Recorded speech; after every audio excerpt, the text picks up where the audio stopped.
Let's go.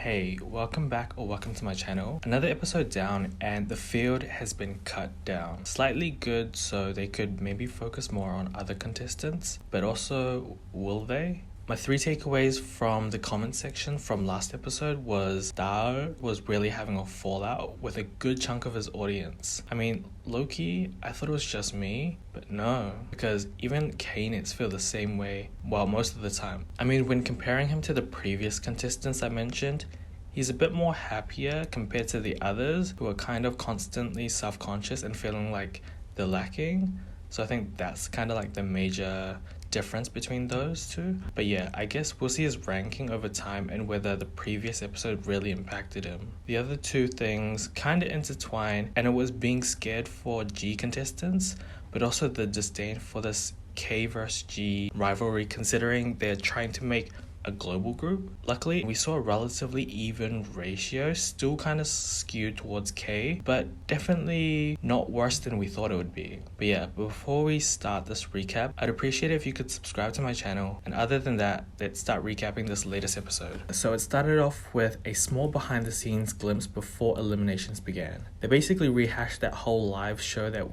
most of us all watched, but it got condensed down by a lot. Like basically how long it should have been if they were going to make us wait that long for what we saw. The elimination announcement was also different in that they grabbed the contestants by their songs and announced the rankings in order, besides the top 11 and the last rankings. So people within the songs announced kinda knew a bit quicker when they were basically eliminated. But yeah, activity clips were also thrown around in between the eliminations, including a dance competition that K group won and a prank costume on some teams, which Mnet, what are you doing trying to set up Hortek like that with the Native American headdress? That's like a controversy in the making. Luckily it wasn't for all the teams that use that same prop, but really side-eyeing you right now. But yeah, as for my reviews, today's episode focused more on the eliminations, so I'll just kind of give my thoughts on certain rankings or eliminations that I guess I have opinions on. In number 13, we have Dao. Loki vented out most of it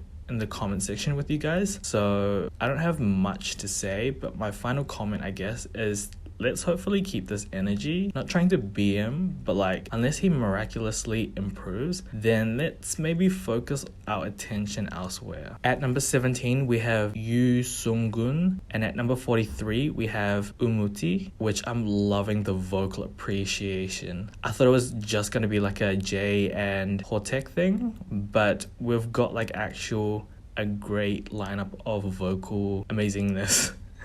Hopefully more screen time though. We need to start uplifting them even more because we need that variety, honestly. At number 37, we have Christian, which looks like he's trying to turn over a new leaf with the Korean viewers. Firstly, when he was hugging Nam Kamden, you can hear him apologize. Then during his speech, I want to say he low-key acknowledged the Mnet editing as he speaks about his intent to spread joy and seeing a new side of him, which I really do hope that they give him a fair chance. And then for number 29, we have Wang Juhao. Really don't have much to say, but after that dance battle, I'm really eating up everything he does at this point. Really great seeing him rise up the ranks because his skills are so next level that it would just be so rude not to advance him any further. As for the top 9, obviously not my preference, but all pretty decent contestants that I wouldn't be mad about. As for the eliminations that sucked real bad, we had Kim Min-sung, Hong Kong-hee, Winnie,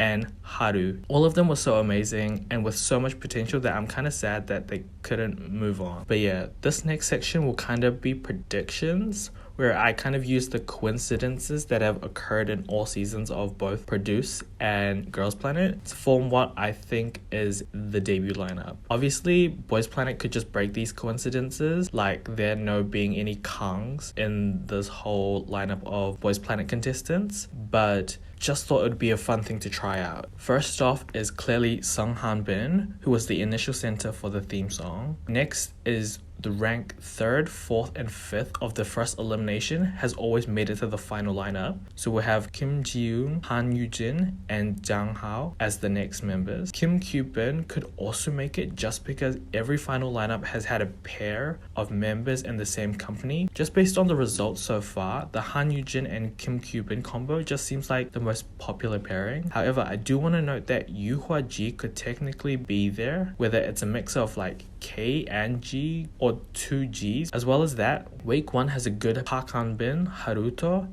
and Kim Tae-rae combo, which is possible, but they've only gotten more of a spotlight recently, so we just kind of have to see about that. The final lineup also has at least one member who has debuted before, which could be Kim Ji-yoon. However, I do want to throw out Keita and Lee Seung-hwan as other potential options. So Song Han-bin, Kim Ji-yoon, Han Yoo-jin, and Jang Hao are my early predicted 100%. The rest are all names I would throw in the mix at this point, so I'll just have to see how the editing changes for each contestant and screen time too. But one name I'd also like to throw into this mix, just because they seem to be eminent star child, but also has a good storyline tied with Sung Han-bin, is Sok Matthew. Final thoughts. The next round looks pretty interesting. The previews show the next mission, which is a skill plus skill mission, where they combine 2 types of skills from dance, singing, and rapping to focus on. The only songs that I could see so far were Tomboy and Rush Hour. Don't know if that was the Monster X or the Crush version, but I guess we'll see. Also, there's no more K Rush G anymore, so different combinations, which I'm finally excited to see. But yeah, since there was no performances, my top 9 didn't really change, so honorable mention goes to week 1's Park Han-bin. As for my top 9, we have Jellyfish's Park Gung-woo, America's Jay, Canada's Matthew Sok, Studio Glide's Sung Han-bin, China's Wang Juhao, Yoo Hwa-ji's Jang Hao, Independent's Kim Ji-yoon, Yuhwa's Yu Song-gun, and Japan's Haruto. But yeah, that's it for the recap and review.